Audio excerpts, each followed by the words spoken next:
Bueno, chicos, buenos días.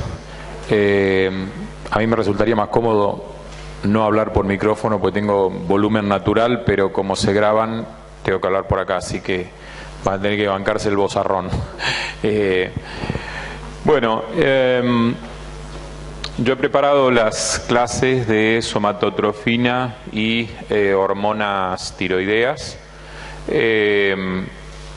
He tratado de que sea bastante autodefinido lo que se pone en las diapositivas, es decir, al contrario de lo que habitualmente uno hace, que trata de ser bastante escueto en las diapos. Acá se van a encontrar con diapos que por ahí tienen mucho texto, pero me pareció que era lo más piola, inclusive y en las figuras citada la fuente para que ustedes puedan tener los distintos lugares donde ir a buscar las cuestiones.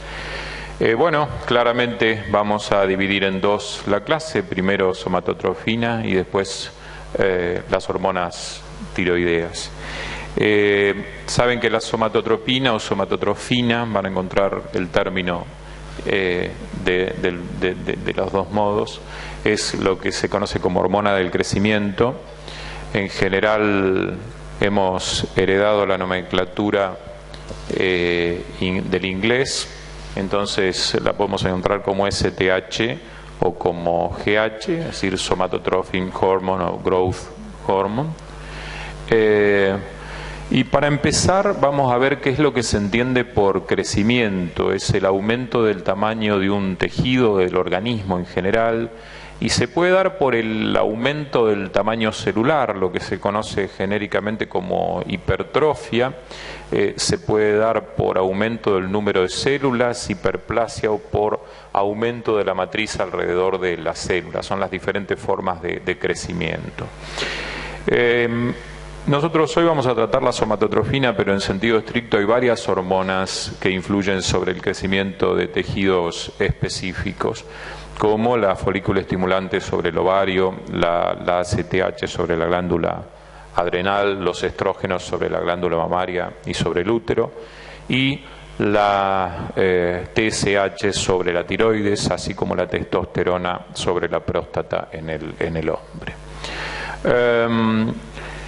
La hormona del crecimiento, como bien dije, somatotrofina o somatotropina o STH o GH, nosotros vamos a utilizar el término GH de aquí en más, es la hormona reguladora del crecimiento más importante del organismo. Aumenta el crecimiento óseo, aumenta el crecimiento muscular, aumenta la toma de aminoácidos y la síntesis proteica, incrementa el uso de lípidos con fines energéticos y disminuye la reserva de glucógeno. Es una de las 6 hormonas que produce la adenohipófisis o la parte anterior de la hipófisis. Comparte un gen, por lo menos ancestralmente, con la somatotrofina coriónica, que acá no está mostrada, y junto con la prolactina. En líneas generales pertenece a un conjunto de hormonas que se conocen. Apretalo un poquitito y cierra. Con la otra apretás un poquitito y cierra. La familia de las somatotrofinas, la célula que lo produce es el somatotropo, es una proteína de 191 aminoácidos y que influye obviamente sobre crecimiento y metabolismo. Está sintetizada y secretada por la parte anterior de la hipófisis, está implicada en el control de muchos procesos. Uno de los estímulos para la liberación de hormona de crecimiento es la estimulación por parte de una hormona que se produce en el hipotálamo, que es antiguamente se hablaba de factores de liberación. Hoy se habla de hormonas liberadoras de hormonas, porque en sentido estricto no tiene mucha diferencia, no tiene ninguna diferencia desde el punto de vista de la acción con una hormona cualquiera. Entonces, ¿para qué complicar con nomenclatura?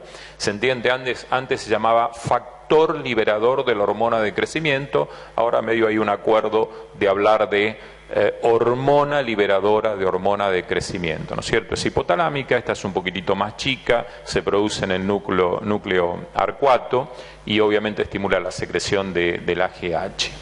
En general, acá está la vinculación, la hipófisis produce la verdad que como yo soy viejo, tengo como la deformación de seguir hablando de factor y se me va a escapar seguir hablando de factor, pero en el sentido estricto ya iba a decir factor de liberación, pero es hormona de liberación, así que bueno, ténganme paciencia en ese sentido. Bueno, pero la hormona liberadora hace un estímulo positivo hacia la hipófisis para la producción de GH.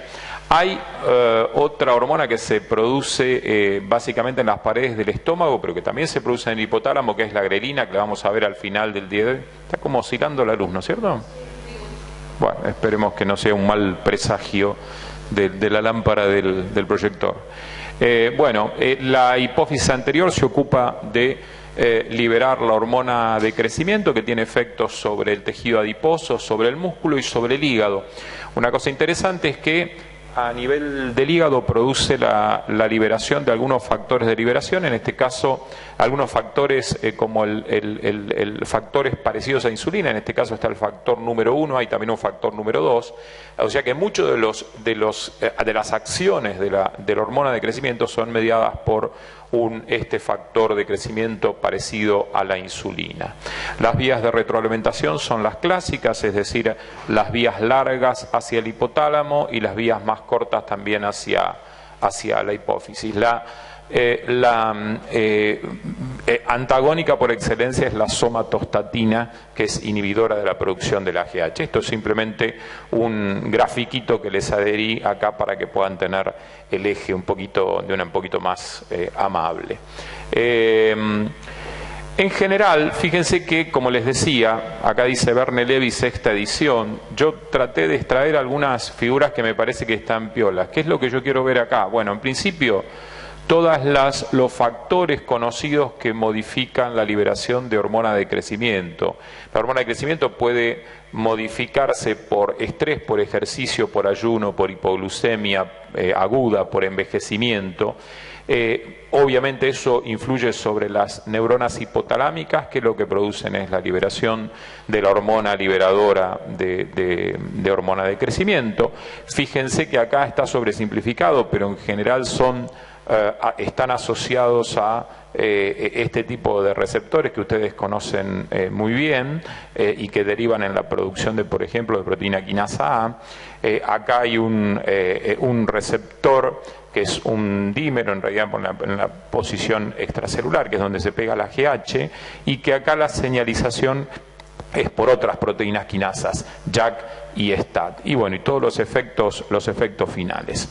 El detalle es que en el hepatocito esa misma vía termina generando los factores similares a insulina, que son responsables de varios de los efectos, insisto, de la hormona de crecimiento.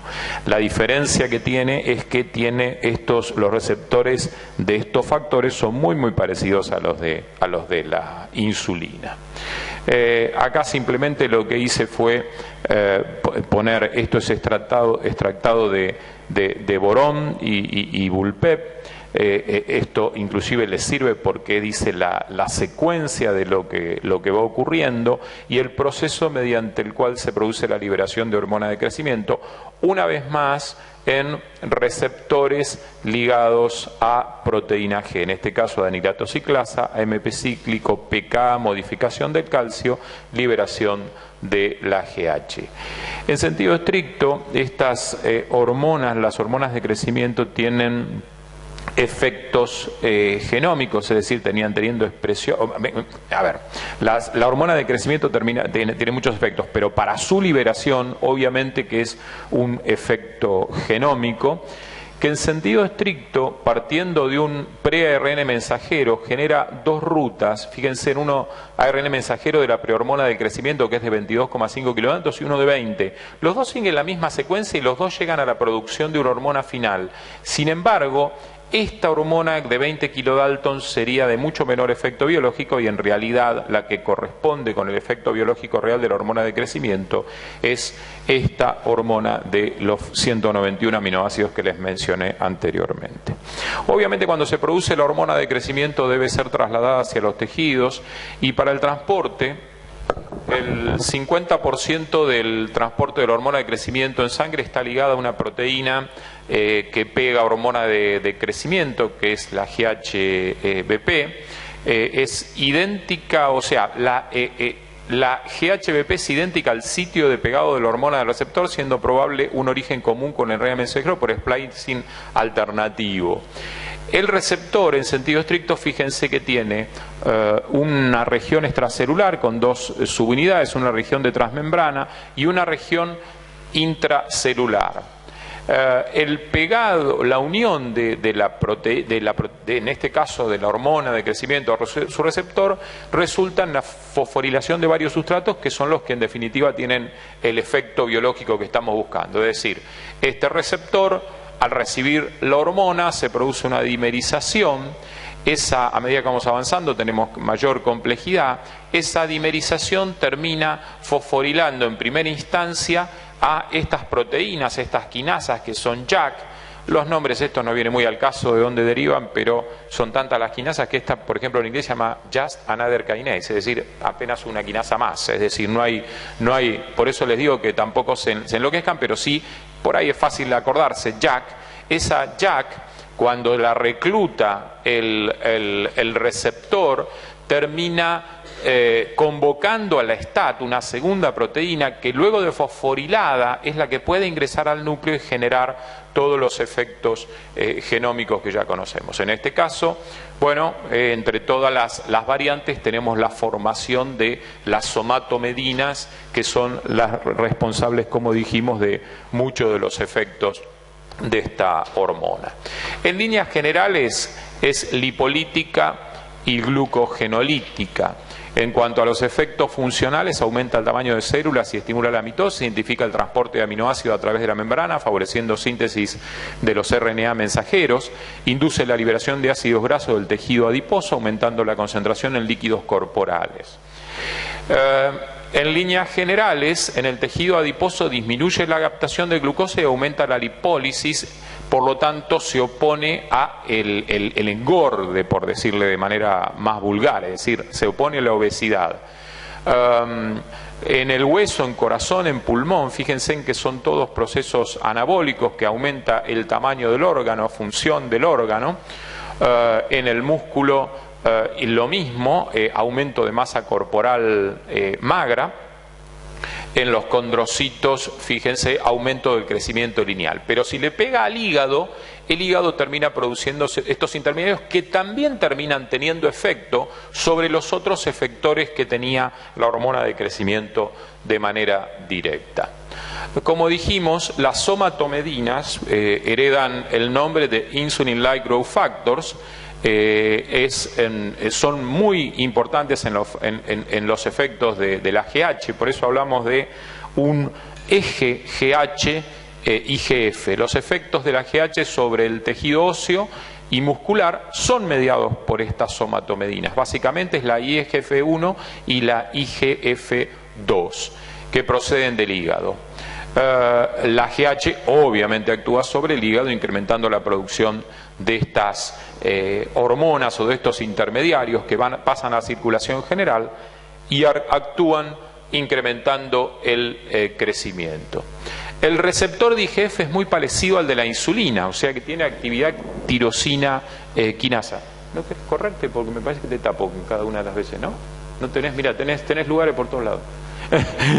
Yo porque me da cosa que yo me muevo y lo tapo, pero bueno, como vos quieras. Ok. Bueno, listo. Sigamos. ¿Qué te vas a acostar? Por eso necesitas 2 lugares. Sí, está bien. Chiste malo. Bueno, tenemos el dominio extracelular en la membrana plasmática, el dominio tirosina quinasa. la fosforilación de sustratos, crecimiento y diferenciación. Esto van a ver que es muy similar al de insulina. Algunas cosas interesantes porque estos factores también tienen influencia sobre el crecimiento fetal, porque las observaciones experimentales en animales que carecen de IGF-2 tienen un desarrollo fetal retardado y bajo peso al nacer. Sin embargo, después del nacimiento crecen a velocidad normal. Esto sugeriría que esta somatomedina es importante para el crecimiento fetal, no estando clara su función posnacimiento. Cuando el animal carece de IGF-1, también muestra desarrollo fetal retardado y bajo peso al nacer, pero continúa observándose posnacimiento. Esto sugiere que la IGF-1 es importante para el crecimiento antes y después del nacimiento. Ahora, fíjense, si es knockout de la hormona de crecimiento, el crecimiento fetal es normal y el peso es normal al nacer. Sin embargo, el crecimiento se ve severamente afectado post-nacimiento. Se puede concluir que ni IGF-1 ni IGF-2 están afectados por GH durante la vida fetal. ¿Cierto? ¿Me siguieron con eso? Sí. Bueno, como resumencito de algunos de los efectos de la somatotropina, fíjense, efectos positivos sobre captación de aminoácidos en músculos, síntesis proteica, síntesis de DNA y RNA, efecto negativo sobre el transporte y metabolismo de la glucosa, gluconeogénesis, lipólisis, a través de la IGF-1, balance positivo para varios iones, calcio, magnesio, fosfato, fíjense todos en formación de hueso y para distintas funciones, retención de sodio, potasio, cloruro, incorporación de sulfato al cartílago y secreción de insulina, o sea que favorece el depósito además de su degradación.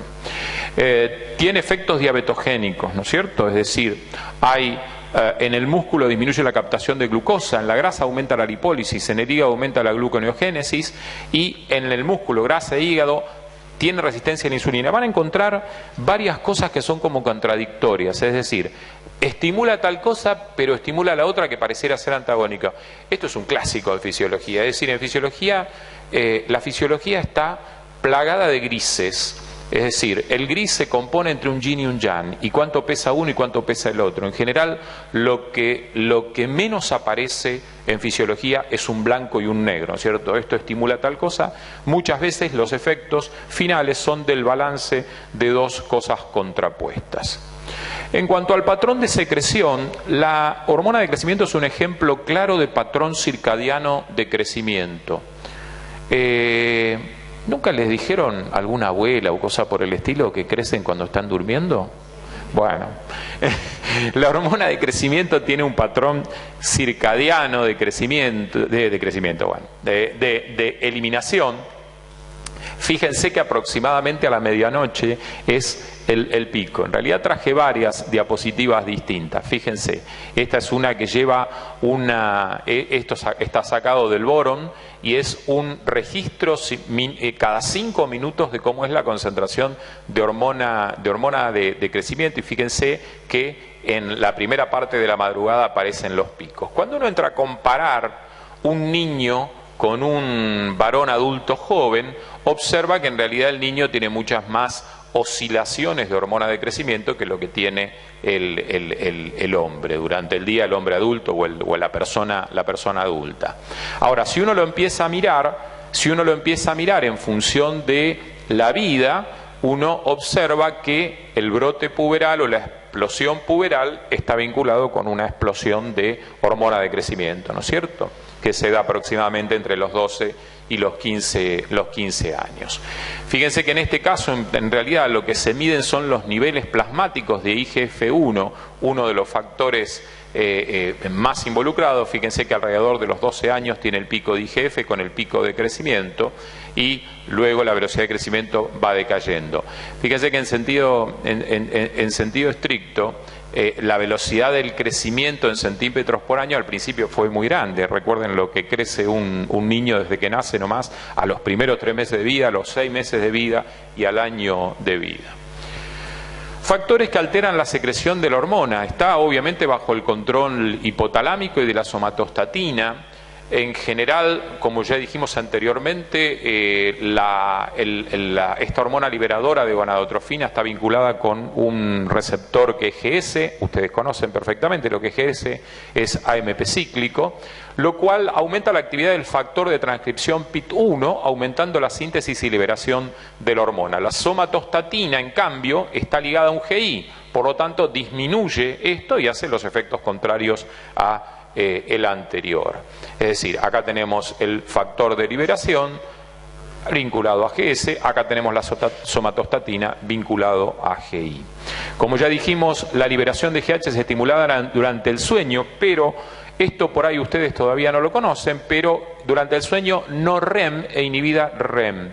REM viene de Rapid Eye Movements, que es movimientos oculares rápidos, ¿no es cierto? Es decir, cuando dormimos tenemos dos etapas, de movimientos rápidos de los ojos y de desaparición de esos movimientos rápidos, que hay una vinculación con sueño paradójico y no paradójico, porque el sueño profundo, a pesar de lo cual el registro electroencefalográfico se parece mucho al de estado de vigilia, el estado de estar despierto. Pero bueno, eso lo vamos a ver más adelante.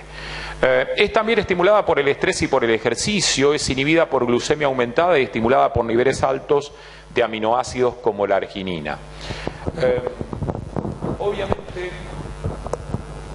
Obviamente, decía, la regulación más importante es mediante el feedback negativo de GH y somatomedinas a nivel hipotalámico y hipofisario. Son otros factores que están vinculados con la secreción, es decir, regulación de la secreción de hormonas de crecimiento en el ser humano, efecto de distintos mediadores, neurotransmisores, hormonas, situaciones fisiológicas. Recuerden, fíjense cuando les comentaba yo lo que decía de los yin y yang.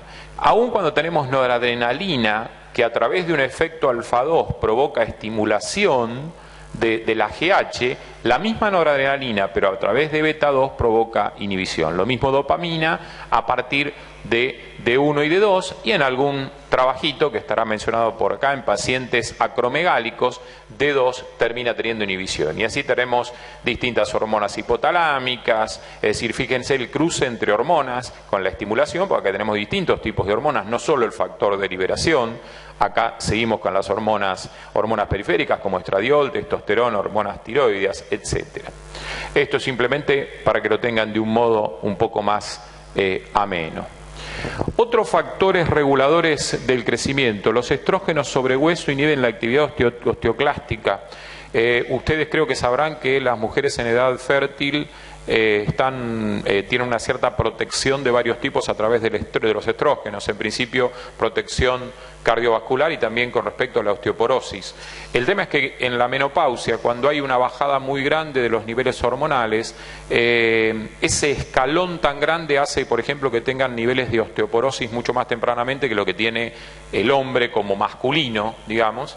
Se pierde también parte de la protección cardiovascular. De hecho, siempre la mujer con riesgo cardiovascular va por debajo de los niveles del hombre, y lo iguala o inclusive lo supera en la posmenopausia. Los andrógenos actúan sobre músculo, aumentando su tamaño, pero ambos además estimulan a la hormona de crecimiento, o sea que ahí tenemos una suerte de feedbacks positivos. Otros factores de crecimiento que se conocen es el factor de crecimiento de fibroblastos, que estimula el desarrollo de órganos y hueso, factor de crecimiento epidérmico, siempre las siglas vienen del inglés, ¿no es cierto? Epidermal Growth Factor, ¿no es cierto? Crecimiento de la piel, de allí su nombre, y otras dutas de desarrollo de crecimiento. Que aparezcan, digamos, que tenga este nombre no significa que solo influya en el crecimiento de la piel. Es decir, hoy en día, por ejemplo, el factor de crecimiento epidérmico está vinculado con el desarrollo de hipertrofia cardíaca, por ejemplo. Es decir, reciben el nombre del lugar donde se descubrió, pero después se sabe que tienen otros efectos en otros lugares.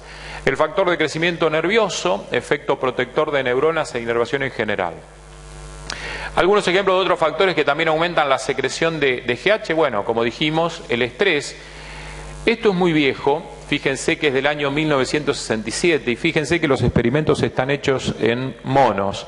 Hoy en día eso está muy reñido con todas los movimientos para protección de animales, por lo menos lo que es la experimentación en primates, pero bueno, esto está publicado, por eso lo traje, es decir, son monos sometidos a experimentación ante distintos niveles de estreses, niveles de estrés, ¿no es cierto? Estrés es como que no tiene. Sí, ahí escuché, no se va a hacer cargo, pero dijo, estrés, dijo una, como diciendo, ¿qué está hablando? Y tiene razón.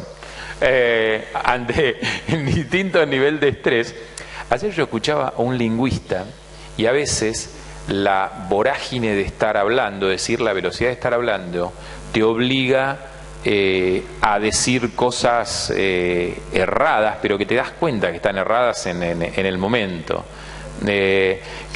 Voy a ponerlo bien burdo, pero es si yo lo hubiera hecho, si yo lo hubiera sido, ¿se entiende? Asido es como muy difícil, pero a veces en la vorágine, más con los participios, uno aparece. Todo para justificar que metí la pata. ¿Se dan cuenta? Es terrible esto. Terrible.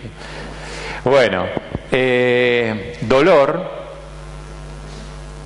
hemorragia, histamina, epinefrina, es decir, todas situaciones. Y acá, más allá de todos los factores que andan dando vuelta, una cosa interesante es que la presencia de GH en el organismo tiene efectos tróficos, neurogénicos y sinaptogénicos que en general provocan sensación de bienestar.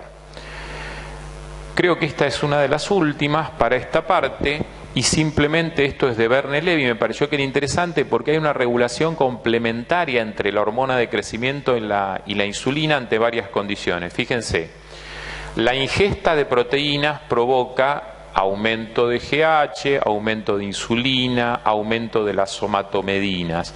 Esto deriva en aumento de síntesis proteica, aumento de crecimiento, sin demasiado cambio en el depósito de calorías. Si la ingesta se produce de carbohidratos, en general hay una disminución de la GH, esta se mantiene más o menos igual, pero obviamente aumenta la insulina. Esto deriva claramente en un aumento del depósito de calorías. Si uno, por el contrario, tiene ayuno, aumenta la producción de GH, disminuye la de insulina, disminuye la de somatomedinas. En general hay movilización de calorías, es decir, hay una interacción muy estricta entre lo que es la insulina y la hormona de crecimiento. Esta primera parte termina acá, pero tenemos necesariamente que hablar de la grelina, que hoy la mencioné así medio al pasar. ¿Se acuerdan en la primera, una de las primeras diapositivas que dije que se producía en la pared del estómago? Es un péptido, voy cambiando de mano porque me cansa. Bueno, y esto no anda más. Así está. Bueno, péptido de 28 aminoácidos, es producido en células cromafines del fondo gástrico y células insulares no beta. Pequeñas cantidades también se producen en otras porciones del digestivo. En neuronas hipotalámicas, en glomérulo renal, en placenta. Este es el típico caso de una molécula que se descubre en un lugar y después se la ve que es ubicua en líneas generales, es decir, se la empieza a pescar en distintos tejidos. Aumenta en el plasma en ayunas y disminuye en el postprandio. Los niveles plasmáticos están en relación inversa con la insulina, con el índice de masa corporal y con la masa adipositaria, en relación directa con edad y con la sensibilidad a la insulina. Al principio se la describió como un potente estimulante de la liberación de GH por hipófisis, lo cual es cierto, lo quiso pensar en un rol clave en el crecimiento. Sin embargo, ratones genéticamente modificados para carecer de grelina crecían normalmente. Se describen significativos efectos sobre apetito y sobre balance energético, es decir, a medida que avanza el tiempo se van descubriendo nuevos factores. Esto es el ritmo de grelina sérica o en el plasma entre ingesta e ingesta. La concentración sanguínea de grelina baja posingesta, luego vuelve a subir durante la ingesta y tiene un ciclo a lo largo de las 24 horas. Cuando pesquen una cosa que está en inglés, no crean, digamos, que fue la fiaca de traducirla, o algunas, esto en realidad esto está así, pero otras cosas las pongo especialmente porque el mensaje subliminal es estudian inglés. Lo mismo que les digo a mis hijos. Y bueno, es clave. A veces uno se reniega cuando tiene la edad de ustedes y dice, ¿por qué? Y la verdad que la vida, la comunidad en general científica parece como injusta porque los angloparlantes son una pequeña cantidad en contra de los hispanoparlantes, que somos muchos, y ni que hablar de los chinos. Si los chinos se pusieran firmes y dijeran hay que hablar chino mandarín, tendrían razón, porque son la mayoría. Sin embargo, el idioma internacional es el inglés y abre muchas puertas. Así que fíjense que en la última parte de tiroides también, varias de las cosas que les pongo están en inglés y las dejo a propósito para un poco el mensaje subliminal de que tienen que preocuparse por aprender inglés. Fíjense que no es casual que hayan pensado que la grelina era clave para la estimulación del factor de crecimiento, porque fíjense lo que es la concentración de hormona de crecimiento en relación a distintas concentraciones de la hormona liberadora de la hormona de crecimiento. Ahora, fíjense que está en la misma escala, pero fíjense qué pasa cuando se le pone grelina. Es muchísimo mayor, o sea, la estimulación por parte de la grelina de la hipófisis anterior para la liberación de GH es mucho más importante con grelina. Entonces es lógico que la interpretación haya sido esa, que tenía un papel muy importante. Ya vamos a ver que no todo lo que reluce es oro, es decir, aparecen otras acciones que no son menos importantes de la grelina y también aparece el descubrimiento de que se produce en otros lugares y tiene acciones directas a nivel del sistema nervioso central. El receptor es un típico receptor ligado a proteína G, aquellos famosos, como ya estuvimos viendo hace un ratito, de 7 dominios de transmembrana. La señalización es la señalización típica que deriva en la formación de IP3. ¿Recuerdan? Por acá está la fosfolipasa, por acá la fosfolipasa C, acá está el G-alfa-Q, el inositol trifosfato y la liberación de calcio desde depósitos intracelulares. Si la queremos hacer más compleja, observaremos que en realidad la liberación de ese calcio termina teniendo asociación con otras proteínas como la calcio calmodulina y también la quinasa AMPK, y bueno, y que tienen en sentido estricto diversos targets, pero fíjense, uno de los fenómenos finales más importantes de toda esa cadena es la presencia de señales orexigénicas. Ustedes seguramente lo que más conocen es la anorexia, ¿no es cierto? Que es la falta de apetito en general. Los orexigénicos son los estimuladores del apetito. Y en sentido estricto, las neuronas hipotalámicas que producen grelina son adyacentes a núcleo arcuato, estando íntimamente relacionadas con la regulación del apetito. Todo esto que nosotros vemos acá, neuropéptido I, la proteína R-agouti, diversas neuronas, esto es prombio-melanocortina, todo esto está en íntimamente relación con el sitio de producción de grelina, lo cual deriva en la regulación del apetito. En sentido estricto, la grelina aumenta la actividad de neuronas productoras de neurotransmisores como las que ya les dije, la proteína R-agouti, el neuropéptido I y GABA. A su vez, GABA inhibe neuronas de propio melanocortina, cuya resultante final es un predominio de estimulación de neuronas orexigénicas. O sea que la grelina es un potente estimulante del apetito. Fíjense que la acetil-CoA-carboxilasa, otro de los efectos, es decir, a medida que se fue estudiando se van apareciendo más efectos. La acetil-CoA-carboxilasa es otro blanco de la AMP quinasa activada por grelina en situaciones de alta glucosa, elevada producción de malonil-CoA estimulada por esta acetil-CoA-carboxilasa, lleva a la inhibición de la beta-oxidación. Es decir, tenemos efectos que van más allá de la producción de GH. Acá la tenemos, la grelina, con efecto positivo sobre la hipófisis anterior, y debiéramos ubicarla también también por acá arriba, cerca de las neuronas orexigénicas. Con esto cerramos somatotrofina u hormona de crecimiento en general. ¿Seguimos o paramos? Yo por mí seguimos. ¿Sí? ¿Seguimos? En todo caso, terminamos un cachito antes. Bueno, la segunda parte de la charla de hoy está vinculada con las hormonas tiroideas. Pavada, ¿no es cierto? Las hormonas tiroideas son como un paraguas protector de todo el resto de las funciones del organismo.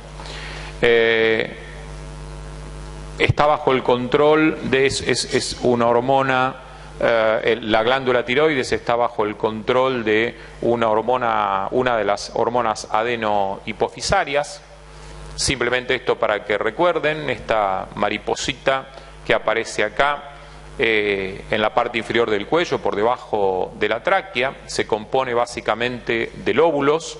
Cada una de estas mitades son los lóbulos unidas por un istmo. A veces, en algunas ocasiones, puede haber un lóbulo piramidal asociado al istmo. El tejido está compuesto por folículos, en general son pequeños sacos de paredes delgadas que son las células productoras de hormonas tiroideas. Simplemente porque aparecen en el dibujo, están las glándulas paratiroides que están en la regulación, en la parte de atrás, básicamente en número de 4. Puede haber glándulas supernumerarias, pero que están vinculadas con la regulación de la calcemia, que vamos a ver seguramente en un seminario próximo. Esto es simplemente para que vean la estructura de la glándula con el folículo, con el coloide, con las células productoras de las hormonas, la íntima relación tanto con los capilares sanguíneos como con las células parafoliculares, en este caso también las células parafoliculares o células C, al igual que las paratiroides, están vinculadas con la regulación de la calcemia, producen calcitonina. Las dos hormonas tiroideas que regulan el metabolismo corporal son la tiroxina, que es la que se conoce genéricamente como T4, y la triiodotironina como T3. La función, obviamente, de la glándula tiroides es producir y almacenar grandes cantidades de estas hormonas. Utiliza yodo, que combina con el aminoácido tirosina para producirlas. En general se incorporan a moléculas de tiroglobulina y se almacenan en los folículos, y su liberación dependerá, o su liberación al torrente sanguíneo, dependerá de las necesidades del organismo y del metabolismo basal. Bueno, efectos fisiológicos de las hormonas tiroides en general regulan metabolismo y función de diferentes órganos. Tanto T3 como T4 son responsables de esas funciones, aunque mayoritariamente es la T3 la que tiene la mayor función. Cada una de las células del organismo depende de la acción de las hormonas tiroideas. En general afectan diversas funciones como frecuencia cardíaca, nivel de colesterol, peso corporal, nivel de energía, fuerza muscular, regularidad menstrual, condiciones de piel, memoria, muchísimas funciones. Sí. Sí, la T3 reversa. En realidad lo de inactiva...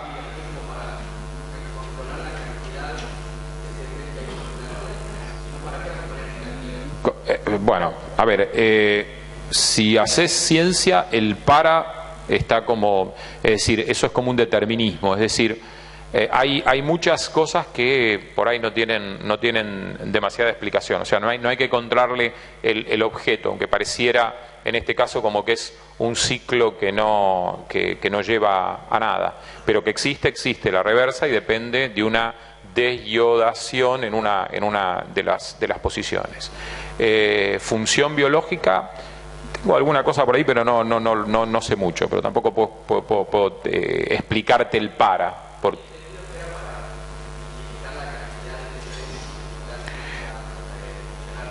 Bueno, no te puedo ni asegurar ni refutar lo que decís. En general, la regulación de la actividad de las hormonas es por los propios ciclos de retroalimentación negativa, y hay diversos modos de dosificar la hormona, que puede estar inclusive estacionada citosólicamente antes de llegar a ejercer la función.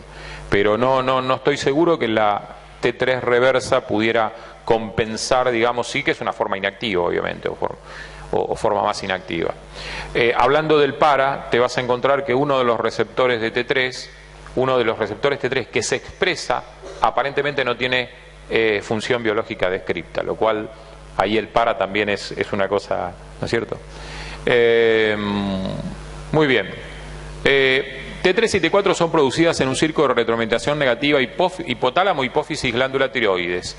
En general, el hipotálamo libera la hormona liberadora de tirotrofina, es esta que tenemos acá, un péptido muy pequeño en el núcleo paraventricular.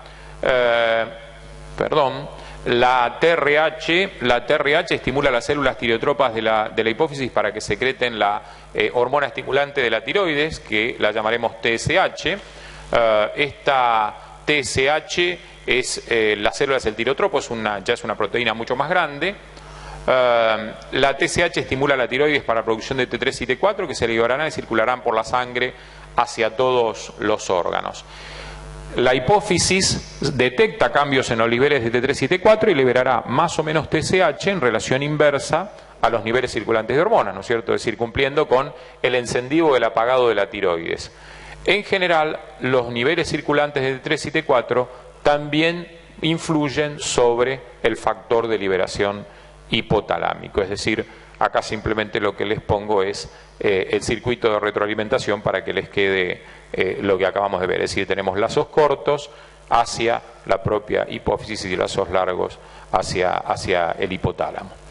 Esta la traje simplemente sacada del boron para también recordarles que aún en este caso tenemos los receptores ligados a proteína G, en el caso de la liberación de la TSH por la parte anterior de la adenohipófisis, y cuando llega a la hipófisis, a la tiroides, también a través de un mecanismo que en este caso es una GS, tenemos AMP cíclico, que es lo que derivará el aumento del AMP cíclico derivará en la producción y liberación de T3 y T4. En sentido estricto, la TSH al pegarse al receptor aumenta AMP cíclico y termina aumentando ADN, ARN, proteína, fosfolípidos, aumenta tamaño celular, número de células, es decir, un efecto trófico, todo esto deriva en crecimiento, y también todo lo que es el proceso de formación de la hormona. Ustedes seguramente sabrán que para la producción de T3 y T4 es fundamental la captación del yodo, y que estas hormonas, una vez que están elaboradas, se almacenan en el coloide asociado a una molécula de tiroglobulina, y a partir de ahí son vertidas a la sangre de acuerdo a las necesidades que tiene el organismo. En general, la captación del yodo plasmático se produce a través de una bomba de yoduro que posee la propia célula. Luego hay una organificación del yodo que es a través de peroxidasas, iodación de componentes tirosílicos de la tiroglobulina para la elaboración de distintos intermediarios que tienen distinta cantidad de yodo, acoplamiento de iodotirosinas para formar T3 y T4, y posteriormente captación de gotitas del coloide por parte de la célula tiroides por pinocitosis o densitosis tras ruptura proteolítica de los enlaces de la tiroglobulina con las hormonas, la liberación a la sangre. El proceso es bastante complejo. ¿Por qué les traje esto? Yo traje algunas cosas de boron porque yo lo que estoy escuchando en el seminario es que lo están odiando al boron. En general, capaz que no son justo ustedes, pero yo he tenido muchos casos que empiezan, y yo creo que arraiga, por ejemplo, cuando uno se pone a mirar y hay cosas tan complejas, pero hay otras que están bárbaras. Es un libro que es muy nuevito y es tan bárbaro. Sí, yo creo que en este tema en particular hay que leer de Boron, hay que leer de Constanzo, y a mí un libro que me encanta es Verne Levy. Es decir, me da la impresión que en el caso del boron algunos temas específicos que fundamentalmente porque este hombre es especialista, están un poco como densos, que hubo partes de renal que realmente a uno le tiraba un poco para atrás. Imagínate a ustedes que todavía tienen un background inferior en ese sentido con respecto al tema. Pero otros temas que están bárbaros, si es un libro que es muy nuevito, tiene unos gráficos bárbaros. Y fíjense que acá tenemos toda la secuencia, desde la captación por la bomba de yodo, la organificación. Pero fíjense una cosa interesante, que uno se queda por ahí en la función de la TSH. En realidad la TSH participa en prácticamente todos los procesos que terminan con el ciclo de la formación de la hormona. ¿Se entiende? No es simplemente que se pega y termina estimulando un solo factor, sino que en varios escalones aparece la TSH. Esto está en una forma un poco más sencilla.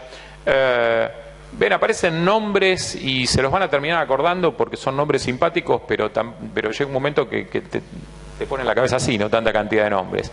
Y esto, fíjense, que es de Verne Levy, y a mí es uno de los que más me gustó porque me parece que está muy bien explicadito. Fíjense que la parte de la síntesis está vinculada con las flechas rojas, todo lo que es el ingreso por el transportador, lo que es la combinación para formar las diferentes variantes de acuerdo a la cantidad de yodo, la salida con la pendrina, la combinación con la tiroglobulina. Y fíjense que además le suma ciertas partes que implican en la recuperación del ciclo del yodo. Este es de Constanzo. Ven, yo a propósito lo traje, chicos, porque hay que leer de muchos libros. Es decir, en algunos libros, por ejemplo, Constanzo es un libro que en general es bastante sencillo de leer. Y no está mal para ser... Parezco Guido, está mal pero no tan mal.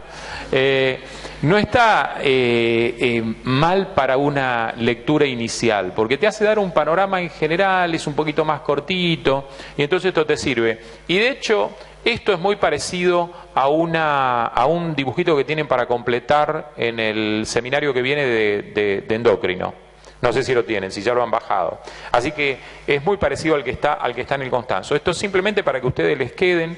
La presentación obviamente que la van a poder levantar, así que todo esto lo van a poder tener, y además lo más importante es la fuente, directamente más allá de la teórica vayan ir a la fuente. En cuanto a la ruta del yodo en el organismo, bueno, evidentemente la dieta es la ruta de ingreso por excelencia. Gran parte del yodo que se ingiere por la dieta termina excretándose por orina, pero obviamente gran parte de eso va a la tiroides y termina entrando en el ciclo de la producción de hormonas tiroideas.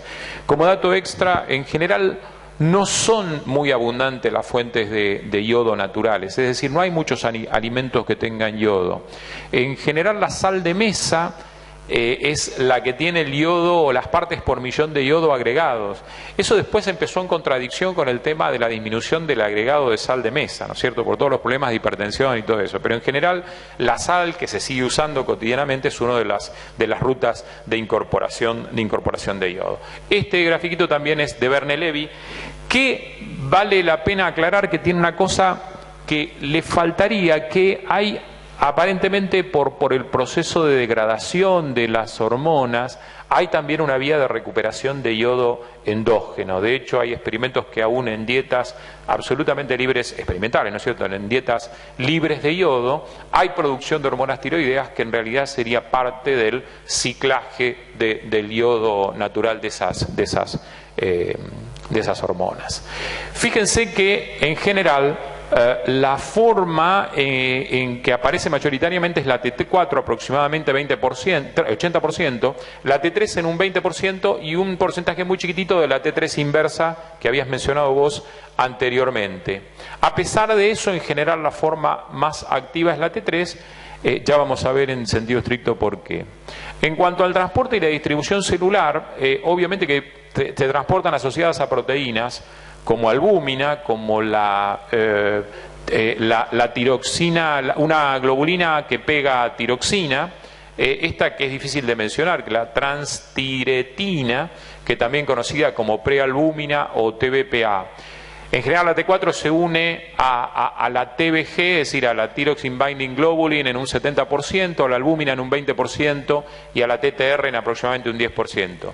Vieron que esta me doy el lujo de decirla en inglés, pero esta no la repito ni a palos, ¿no? Eso también nadie me lo marcó, ¿eh?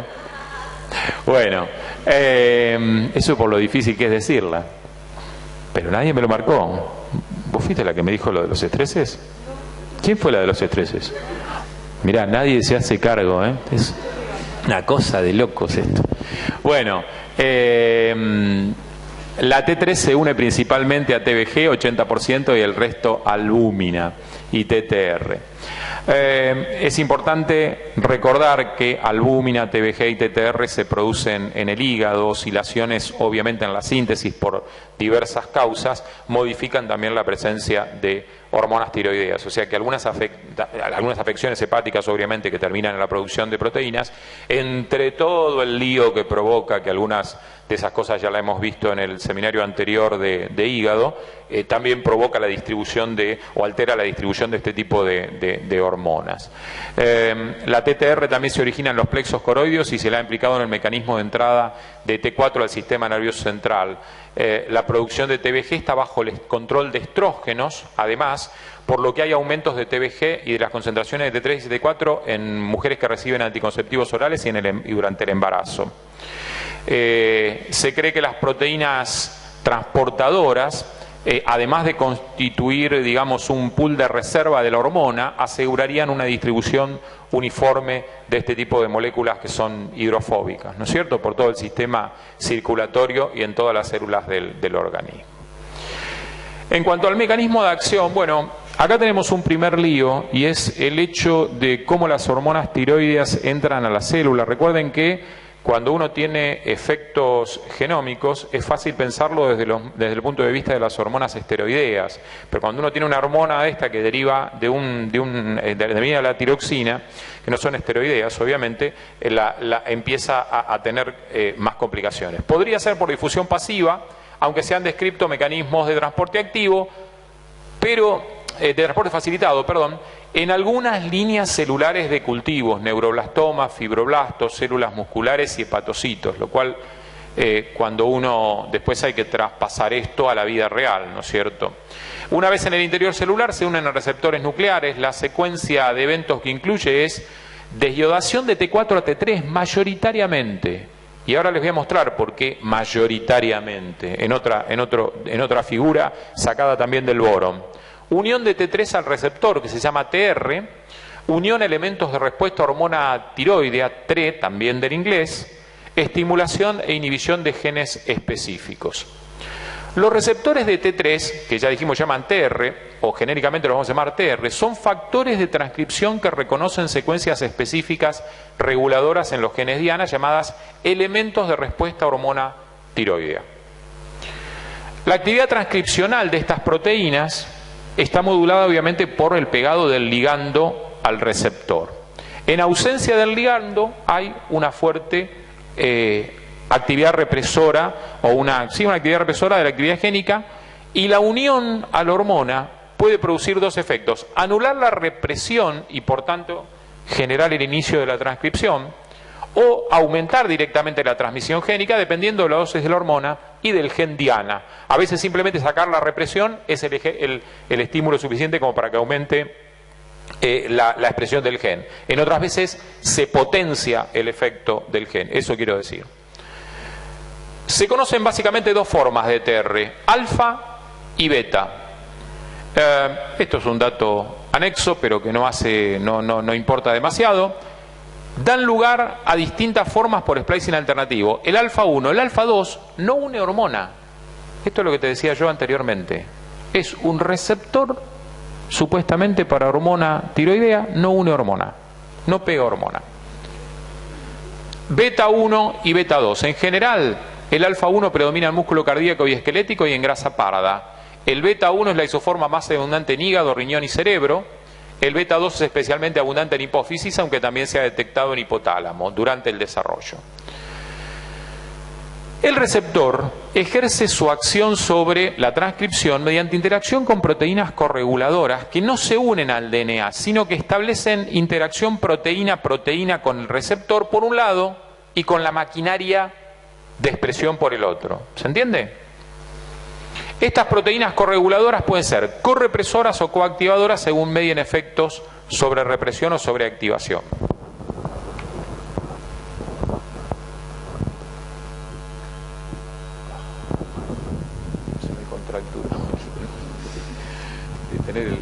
Bueno, en ausencia de ligando, el receptor interactúa con proteínas correpresoras que son enzimas con actividad desacetilasa sobre las histonas. Las histonas desacetiladas hacen que la cromatina adopte una conformación compacta que dificulta la transcripción del gen. ¿Cómo se traduce? Actividad represora. La unión de la hormona al receptor induce un cambio estructural que impide la unión del correpresor y expone residuos implicados en la unión de otro grupo de proteínas denominadas coactivadoras con actividad acetilasa, originando acetilación de histonas, relajación de lo que es la cromatina, facilita la transcripción génica. La secuencia es esto. Fíjense que acá ya tenemos el primer dato. En general, la T4, a través de una iodinasa, deriva en T3 y es la T3 la que termina teniendo todos estos efectos sobre crecimiento, sobre maduración del sistema nervioso, distintos mecanismos de transporte, consumo de oxígeno, distintos factores. En general, con esto se cerraría lo que es la visión clásica de la acción de las hormonas tiroideas. Sin embargo, desde hace ya bastante tiempo se han descrito mecanismos no genómicos de hormonas tiroideas.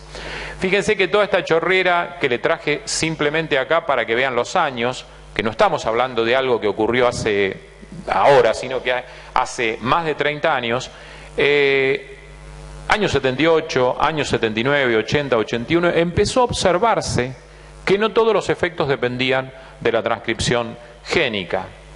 Esto, que está bastante complejo, en realidad lo más importante es este receptor que está acá, que es un receptor alfa B corta beta 3, que aparentemente sería el de unión a T3 y T4. Fíjense que la T3 y la T4 termina apareciendo. ¿Viste lo que yo te dije de la reversa? Fíjate que algún tipo de acción, por ejemplo, a través del receptor alfa 1 y sobre la actina termina teniendo al igual que la T4, pero es mayoritariamente la T3. Y acá lo que observan es que las vías que dispara, en definitiva, terminan también afectando la transcripción génica. Pero, a pesar de eso, y ustedes me dicen, pero me está diciendo de no genómico, entonces, ¿de qué me sirve? Tenemos que observar, por ejemplo, acá, hay vías directas de estimulación a través de PI3 quinasa, KT, PKB, por ejemplo, de estimulación de sodio-potasio ATPasa. Y si uno se pone a investigar un poquitito más profundamente, hay un cruzamiento constante de las vías genómicas y no genómicas que producen las hormonas tiroideas. Acá simplemente se los dejé para que tengan la lectura de la figura para que la puedan seguir mejor. El metabolismo de las hormonas tiroideas pueden ser metabolizadas por distintas vías: desyodación, sulfatación, conjugación con ácido glucurónico, descarboxilación y desaminación. La desyodación aparece en estas enzimas de 1 a D3. Es la transformación metabólica más importante. En general, las dos primeras sacan el yodo en posición 5' y transforman a la T4 en la forma activa T3. La D3, en general, genera productos inactivos por posición en 5, T3 reversa desde T4 o T2 desde T3. ¿Ven? Acá está la reversa, que por ahora hablamos de productos inactivos, o sea, alguna descripción hay. Estas enzimas actúan a su vez sobre los metabolitos generados, produciendo sucesivas desyodaciones hasta la pérdida total de los átomos de yodo. La T4, el 80% se metaboliza por desyodación y un 20% es eliminada con heces conjugada con ácido glucurónico, que es la otra ruta que tenemos acá puesta. Las reacciones de desaminación y descarboxilación originan tetraiodo tiroacético a partir de T4, triiodo tiroacético a través de T3.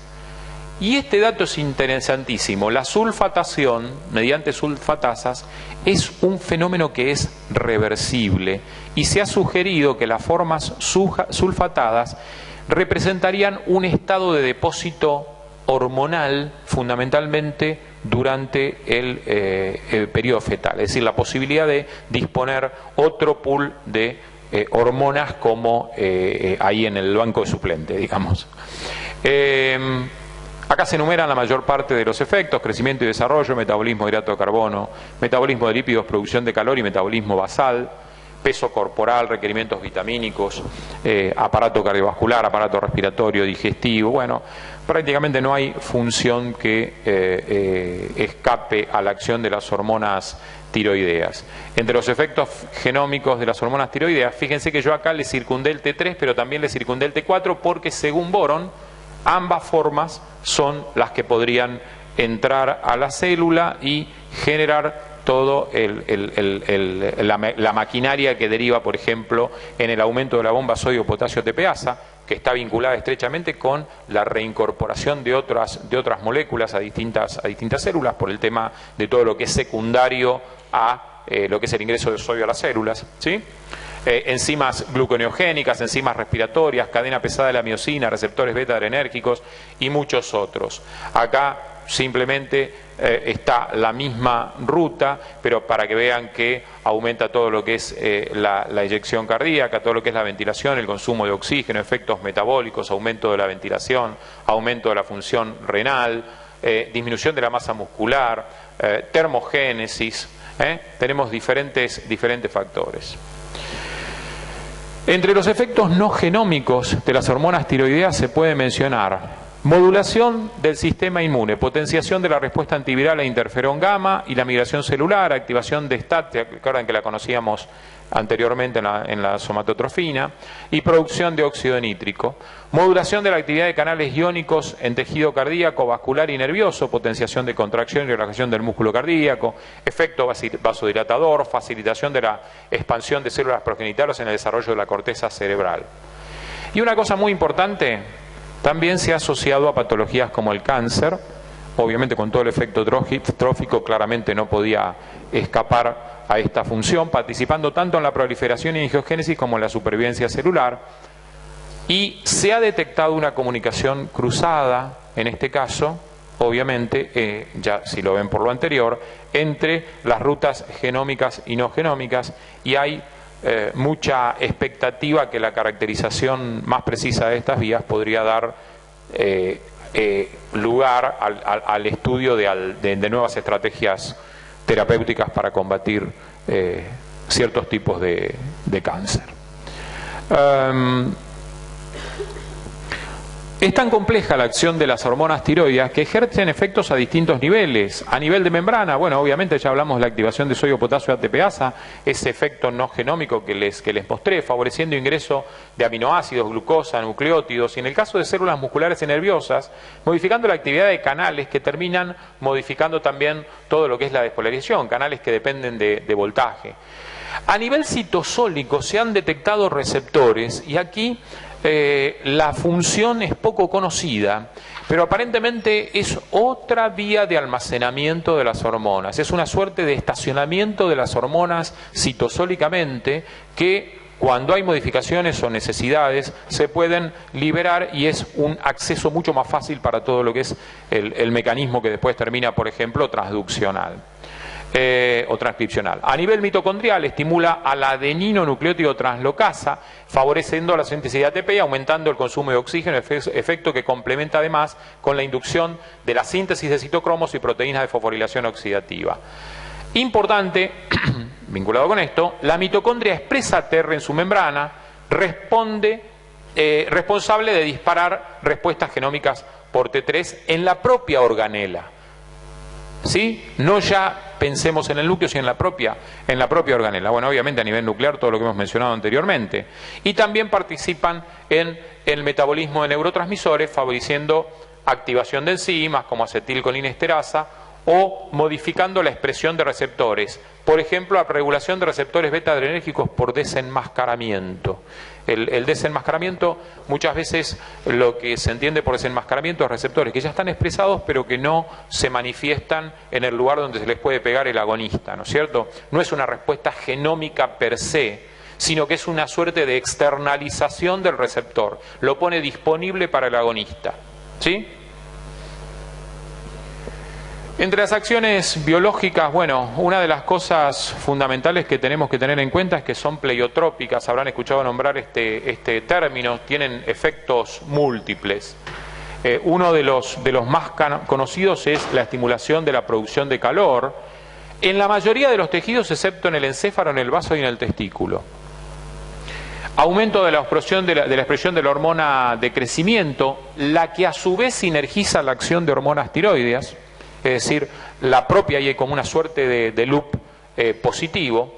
Participación activa en el desarrollo del sistema nervioso. Los receptores del tejido nervioso tienen mucha afinidad por la hormona debido a su muy bajo Km, muy alta afinidad y rápida saturabilidad. La T3 regula el factor de crecimiento neural, mediador de desarrollo psicomotor, así como otras proteínas y glucósidos del axón que participan en el proceso de mielinización, o sea, una función importantísima. Inducción de síntesis de piruvato de deshidrogenasa en corazón, que sumado a efectos sobre mitocondria, sobre el sodio, potasio, ATPasa, favorecen iotropismo, aumentan consumo y aumentan el volumen minuto. Inducción de biosíntesis de miosina, favoreciendo acción contráctil en músculo esquelético.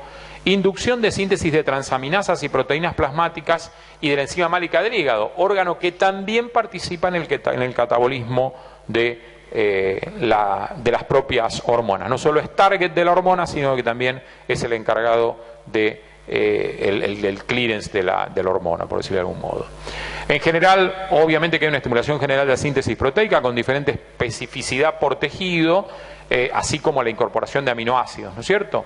Estimulación indirecta de metabolismo de hidrato de carbono, por ejemplo, por potenciación de estimulación de receptores beta adrenérgicos. Además, facilitan la captación de glucosa en el intestino, músculo y tejido adiposo y potencian el efecto de insulina. A su vez, aceleran el catabolismo de la insulina. ¿Se entiende? Siempre va para un lado, pero va para el otro.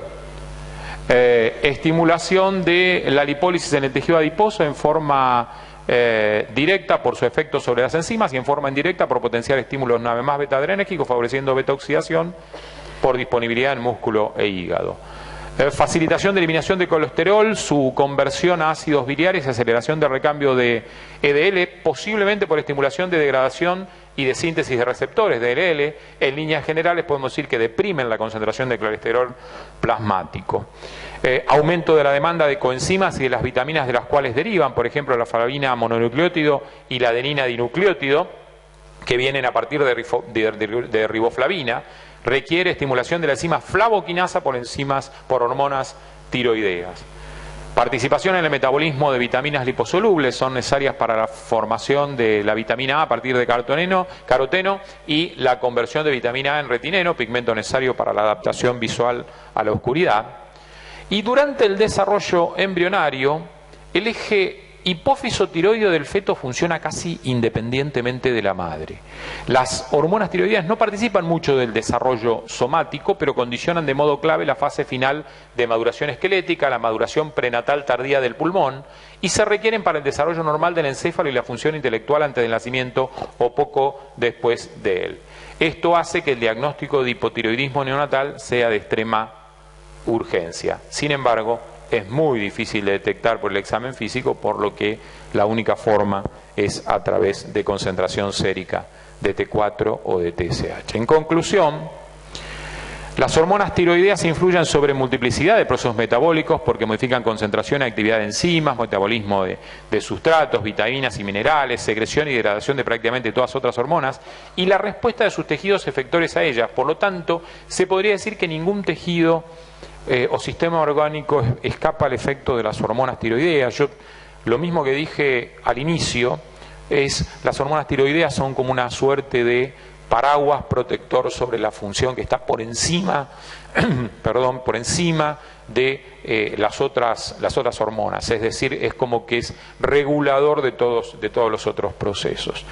Les había dicho que hacia el final le había puesto algunos extras que me interesaba que vean, algunos en inglés. Los efectos, algunos son reiterativos con respecto a lo que hemos visto, pero acá me interesa por ahí algunas partes que están vinculadas con los desórdenes que pueden aparecer en la función de la glándula tiroides. En general, el agrandamiento de la tiroides puede ser difuso o nodular. Desde el punto de vista de la función podemos tener una hiperactividad de la glándula o una hipoactividad. La descripción en general, para que practiquen un poquitito y vayan a traducir y se obliguen, pero más acá adelante tienen en español efecto hormonas tiroides sobre el crecimiento y el desarrollo. Fíjense que esto lo tienen en Boron, así que pueden ir a leer la cuestión. El hipotiroidismo, cómo afecta a los adultos, cómo las hormonas tiroideas afectan el metabolismo, es decir, cómo uno espera que esté la tasa metabólica con respecto a la producción de hormona tiroidea, que es lo que se considera una condición de hipotiroidismo, una condición de hipertiroidismo. Algunas características desde el punto de vista funcional de lo que debiéramos encontrar en niveles bajos de hormonas tiroideas con el hipotiroidismo, como tasa metabólica disminuida, disminución de gluconeogénesis y de glucogenólisis, disminución de síntesis en el metabolismo de la proteína, disminución de la proteólisis, es decir, infinidad de efectos, y todo lo contrario con el hipertiroidismo. ¿Y cómo se presentaría esa condición? ¿No es cierto? En general, el hipertiroideo tiene un aumento del metabolismo basal, no voy a leer ambas porque obviamente van en sentido contrario, no tiene mucho sentido. Pérdida de peso, equilibrio negativo del nitrógeno, aumento de producción de calor, sudoración, aumento de gasto cardíaco, disnea, temblor, exoftalmia, es cuando se salen los globos oculares hacia afuera, bocio, que es el crecimiento en general de la glándula. Acá hay algunas causas, estas son las concentraciones de TSH, siempre están reducidas, bueno, para que tengan en los datos, y algunas pruebas complementarias para el estudio de la patología tiroidea en general, determinaciones analíticas, concentraciones séricas de T4 y T3, concentraciones séricas de TSH y anticuerpos antitiroideos, además de lo que son los estudios morfológicos funcionales. Creo que con esto terminamos. Ahí estamos. Bueno, muchas gracias, chicos, por la atención.